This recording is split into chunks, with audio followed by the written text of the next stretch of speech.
¿Cuántas personas habrán agradecidas por lo que nosotros hemos hecho en sus vidas? Es probable que el número sea reducido, pero esta oportunidad descubriremos cómo encontrar que más personas sean bendecidas por nuestra existencia. Evangelio práctico es el mensaje que vamos a compartir en esta oportunidad. Y el texto lo encontramos en San Juan capítulo 1 y versículo 14. San Juan capítulo 1 y versículo 14.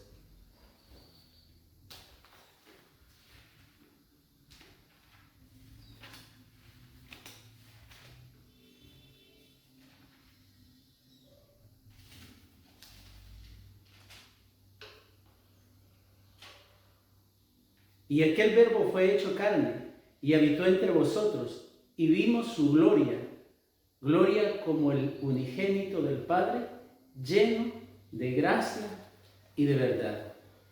Cuando tuve hambre, ustedes me dieron de comer. Cuando tuve sed, ustedes me dieron de beber. Cuando tuve que salir de mi país, ustedes me recibieron en su casa. Cuando no tuve ropa, ustedes me la dieron. Cuando estuve enfermo, me visitaron. Cuando estuve en la cárcel, ustedes fueron a verme.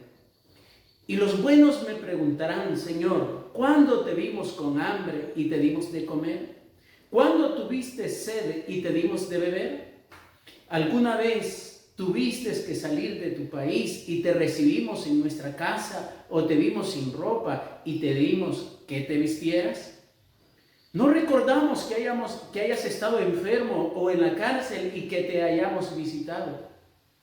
Yo, el Rey, les diré: lo que ustedes hicieron para ayudar a una de las personas menos importantes, a las personas menos importantes de este mundo, a quienes yo considero como hermanos, es como si lo hubieran hecho por mí.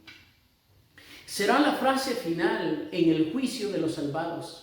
No preguntará si predicamos, recordará lo que nosotros ayudamos. Necesitamos predicar el Evangelio práctico, al igual que lo hizo Jesús. Dios vino en forma humana. Debemos predicar el Evangelio práctico, ya no el teórico. Debemos no solo predicar del amor, sino necesitamos amar. No el Evangelio de ayudar, sino ayudar y después predicar.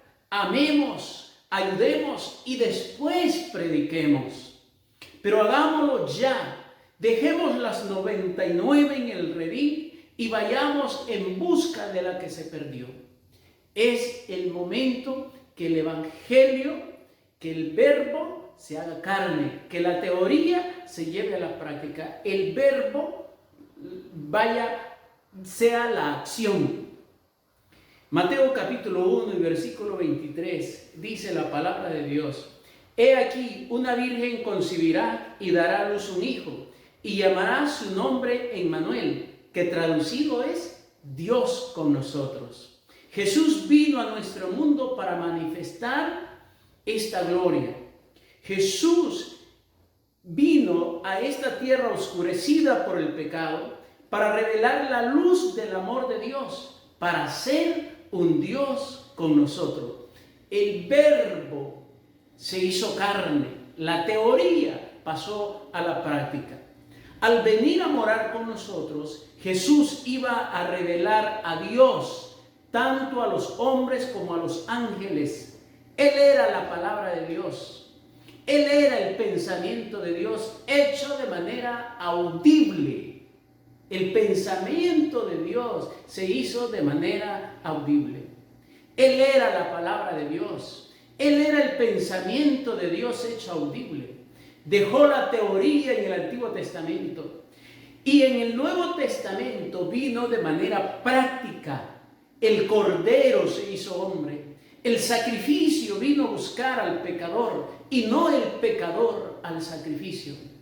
Ahora la teoría había quedado en el Antiguo Testamento. Y en el Nuevo Testamento era la práctica, era el Emmanuel, era el Dios con nosotros, el Dios que estaba entre los carpinteros, el Dios que estaba entre los pescadores, el Dios que estaba entre los sembradores, el Dios que estaba entre los pastores. Pero no solamente ahí, el Dios dejó su trono y vino a habitar entre los publicanos.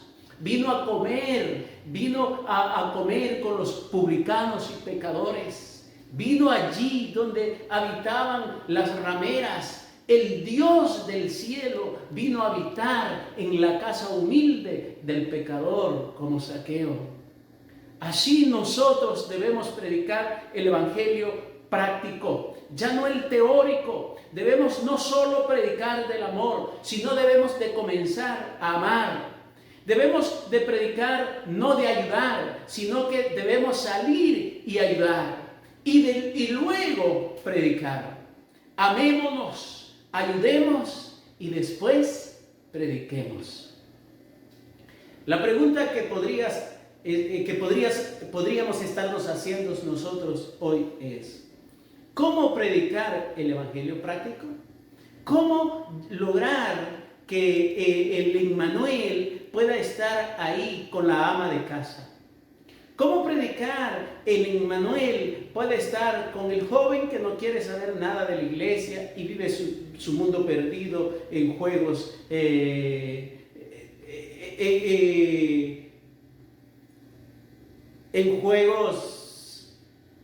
los teléfonos? ¿Cómo predicar a aquel joven que vive perdido en las drogas y ver que el Dios no solamente está en la iglesia, sino que puede estar allí donde él se encuentra? ¿Cómo predicar a aquel empresario que vive su vida bajo el estrés de una oficina y ver que el Dios no está únicamente en la misa o en el culto religioso y que puede estar con él en la oficina? ¿Cómo predicar, cómo presentarles el Emmanuel al borracho que vive en sus calles y gastándose la quincena del alimento de su familia? ¿Cómo decirle, cómo llevarle el Emmanuel a aquel que ha perdido a sus padres últimamente? ¿Cómo llevarle el Emmanuel a aquella familia que vive angustiada porque sus hijos están detenidos? ¿Cómo llevar el Emmanuel a aquella persona que vive preocupada por el diagnóstico médico? ¿Cómo puede ser? ¿Cómo podemos aprender de Jesús que el Emmanuel ahora estaba a la par del que sembraba? ¿Cómo predicar del Jesús que ahora el Dios poderoso ahora estaba en la barquita del que pescaba? ¿Cómo predicar de Jesús, de aquel Dios poderoso que llamó a David? Hoy estaba con el humilde pastor que cuidaba las ovejas ajenas. Aprendamos del maestro del evangelio práctico. Ese maestro no es ningún pastor terrenal, por muy exitosos que sean en la historia de hoy. Ese maestro es Cristo Jesús. Veamos a las personas no con lástima, pero sí con compasión. Aquí es importante. Nosotros los cristianos tenemos que aprender a ver las personas, no con el ojo crítico, no con el ojo sentimental de lástima. No, aprendamos a ver a las personas no con lástima, pero sí aprendámoslas a ver con compasión. San Mateo capítulo 9 y versículo 36 dice la palabra de Dios: y al ver las multitudes, tuvo compasión de ellas, porque estaban desamparadas y dispersas como ovejas que no tienen pastor. Cuando Jesús mira la multitud de gente que está haciendo fila para poder saber información de sus seres queridos que están detenidos, Jesús tiene compasión de ellas. Cuando Jesús mira el número de madres preocupadas en el hospital Bloom, Jesús tiene compasión de ellas. Cuando Jesús mira a todos los enfermos en la red pública a nivel nacional, Jesús tiene compasión de ellas. Al ver las oficinas de los juzgados llenas por solucionar problemas, Jesús tiene compasión de ellas. Cuando mira orquestas, cuando mira anfiteatros, cuando mira discotecas llenas, estadios llenos, Jesús tiene compasión de ellas. Jesús no mira a los jóvenes que van saliendo de la discoteca con el ojo de juzgar, con el ojo de criticar. Jesús les mira con compasión. Aquellos que andan en marchas que no deberían de andar, multitudes, centros comerciales, balnearios, lugares turísticos donde hay multitud, donde nosotros juzgamos la manera de vestir, donde nosotros juzgamos la manera de peinarse, donde nosotros juzgamos la manera en cual gastan su dinero. Jesús, en lugar de juzgar, está viendo esas multitudes y las está viendo con compasión. Cuando se realizaron las últimas fiestas patronales del pueblo, nosotros vimos la multitud de jóvenes, niños, adultos y ancianos yendo a los lugares para poder disfrutar. Jesús veía la misma multitud, pero Jesús la veía con compasión. Al ver las multitudes tuvo compasión de ellas, porque estaban desamparadas y dispersas como ovejas que no tienen pastor. Veamos a las personas no con lástima, pero sí con misericordia. Lucas capítulo 10 y versículo 33 dice: pero un samaritano que iba de camino vino cerca de él y viéndole fue movido a misericordia. Hay dos formas de ver a las personas: con compasión y con misericordia. Jesús, de manera literal, las veía con compasión. Jesús, ilustrado en el samaritano, nos enseña a ver a las personas con misericordia. La próxima vez que veas a ese joven que tú estabas acostumbrado a ver lleno de tatuajes, la próxima vez que veas a esa señorita vestida de una manera indecente según tu criterio, no la mires con ojos de crítica. Aprende a mirar como miraba Jesús, con compasión, con misericordia. La próxima vez que veamos a esa persona difícil, no la veamos a través del filtro de nuestro egoísmo. Al contrario, veámosla con compasión, con misericordia. ¿Cómo mostrar compasión y misericordia? No hagamos lo que la mayoría de religiosos hacen, porque ellos solamente miran la apariencia, pero Dios mira el corazón. Dios me mira a mí, Dios te mira a ti con ojos de compasión, con ojos de misericordia. Es probable que hoy, esta semana, tus jefes, tus compañeros de trabajo, tu familia, te vieron con ojos de crítica, te juzgaron de manera inocente, hablaron de ti de manera fraudulenta, de manera maliciosa, pero Dios te ve diferente, Dios te ve con compasión, Dios te ve con misericordia. Lucas capítulo 10 y versículo 31 y 32, hablando de la parábola del buen samaritano, dice que tanto el sacerdote y el levita, que representa al pueblo religioso, pasó de largo, sin importarle la condición del herido. A la mayoría de las religiones, a la mayoría de los religiosos, hoy no le importa si tú tuviste para comer o no tuviste para comer. Hoy no le importa la condición en la que nosotros vivamos en nuestros hogares. Pasan de largo. No les importaba la necesidad del prójimo. Era más importante para ellos el programa en la iglesia. El levita y el sacerdote, el miembro y el dirigente no mostraron simpatía. No tuvieron tiempo para detenerse y ver las necesidades de aquel hombre herido. El mundo tiene tantas necesidades, pero los religiosos no tenemos tiempo para ayudar. Seamos como el samaritano. Lucas 10:33. Pero un samaritano que iba de camino vino cerca de él y viéndole fue movido a misericordia. Este samaritano, viéndole, vino cerca de él y fue movido a misericordia. Aprendamos del samaritano. El samaritano se acercó. No llevaba prisa, o aunque llevaba prisa, aunque tenía prioridades, hizo un alto en la vida. Dejó de ver para el frente y comenzó a ver a un lado, porque allí había un prójimo sufriendo. Al verlo herido, se detuvo. Después que se detuvo, se acercó. No podemos descubrir las necesidades si no nos acercamos a nuestras familias, a nuestros amigos, a nuestros vecinos y conocidos.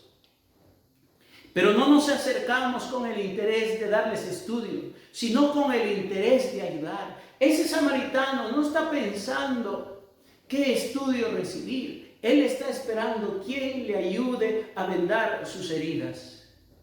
Siempre es llevarles el evangelio, pero ahora le llevamos el evangelio práctico. El samaritano, al acercarse, logró ver la necesidad. No vemos la necesidad a menos que nos acerquemos. Vea qué necesidad hay en nuestras familias. Veamos qué necesidad hay entre nuestros amigos. Veamos qué necesidad hay en nuestros vecinos o nuestros conocidos. Entre los conocidos pueden estar tus compañeros de estudio o compañeros de trabajo. Y cuando descubramos las necesidades, suplamos esa necesidad. Siempre le estaremos compartiendo el evangelio, pero ahora de manera práctica, ayudando. Lucas 10:34 dice: y acercándose vendó sus heridas, echándoles aceite y vino, y poniéndole en su cabalgadura, lo llevó al mesón y cuidó de él. 4 verbos importantes. En primer lugar, se acercó. Cuando se acercó, vio de cerca sus necesidades. Segundo verbo, ver. Después que vio sus necesidades, vendó, curó, sanó sus heridas. Suplió la necesidad. Y por último, cuidó de ese hombre herido. Dime, ¿qué hombre no va a estar agradecido con encontrar una persona así en la vida? Alguien que se detenga a escucharte. Alguien que te mire a los ojos con sinceridad. Alguien que te ayude a sanar tus heridas, no a causarte más heridas. Alguien que cuide de ti. Hombres y mujeres en esas condiciones están en peligro de extinción. Solamente aquellos corazones donde Cristo mora puede ver a las personas con misericordia, puede ver a las personas con compasión, puede detenerse en el ajetreo de su vida y dedicar un tiempo para ayudar. Muchas de las necesidades que el mundo obtiene hoy no son puramente económicas. La mayor necesidad que el mundo tiene en la actualidad son necesidad de encontrar personas sinceras que le escuchen sin temor a ser juzgadas. Pero nadie en este mundo tiene tiempo para escuchar a otros. Cuando nos acercamos y descubrimos sus necesidades, nos lleva a un acercamiento mucho más personal. Ya cuando nos hemos ganado la confianza, podemos comenzar a sanar sus heridas. Suplir las necesidades es cuidar de nuestras familias, cuidar de nuestros amigos, cuidar de nuestros vecinos y de nuestros conocidos. Es mostrar simpatía, es ser empáticos con el dolor ajeno. Quizás no tengamos el don de la oratoria, Probablemente no tengamos el don de la predicación o padezcamos no poder dar estudios bíblicos, pero tenemos todos el poder de ayudar a nuestras familias, a nuestros amigos, a nuestros vecinos, a nuestros conocidos. Un día, mientras íbamos a unos bautismos, una hermana que iba conmigo en el vehículo, iba preocupada porque le habían quedado los dulces que ella iba a compartir en el juego bíblico. Cuando íbamos rumbo al lugar donde se iba a celebrar la sociedad de jóvenes, me llamaron diciendo que el programa había finalizado, que solamente regresaban para encontrarnos en el lago para realizar únicamente el bautismo. La hermana un tanto preocupada y triste porque no pudo entregar lo que había adquirido para poderlo regalar en el ejercicio bíblico. Llegué y me estacioné frente a uno de los miradores que están por la laguna de Apastepeque. Y había unos 6 muchachos ahí bebiendo, fumando. Habían estacionado las motocicletas sobre el mirador. Me estacioné y le dije, hermana, vaya a realizar el juego bíblico con esos muchachos que están ahí. Y ella dijo, no, pastor, no puedo hacer eso. Mi esposa iba acompañándonos en el viaje y le dije, amor, ve y hazlo tú. Entrégales el dulce, pero diles, Jesús te ama. Entonces se armaron de valor y fueron y le dice al primer muchacho, Jesús te ama, y le entrega el dulce. Y así sucesivamente el resto de las hermanas que iban conmigo. Uno de los muchachos que estaban ahí dijo, yo sé que Jesús me ama. Mostrando sus brazos, enseñó unas cicatrices y dijo, de estas me ha librado el Señor. Cuando habían recibido el dulce, yo me dirigí a ellos y les dije, muchachos, ¿me permiten tener una oración por ustedes? Y ellos dijeron, sí, claro. Guardaron la bebida, guardaron los cigarros. Y les pregunto, ¿hay alguna razón por la cual gustaría que yo orara? Se vieron unos a los otros y no hallaban que responder. Uno de ellos dijo, el que estaba mucho más borracho, pídale a Dios que nos permita llegar con bien a la casa, pues andamos borrachos y andamos en moto. Y yo le dije, bueno, es una de las peticiones más sinceras que iba a escuchar. Oramos. Después de la oración, esos hombres se quedaron conmovidos. Les dejamos los dulces y nos fuimos.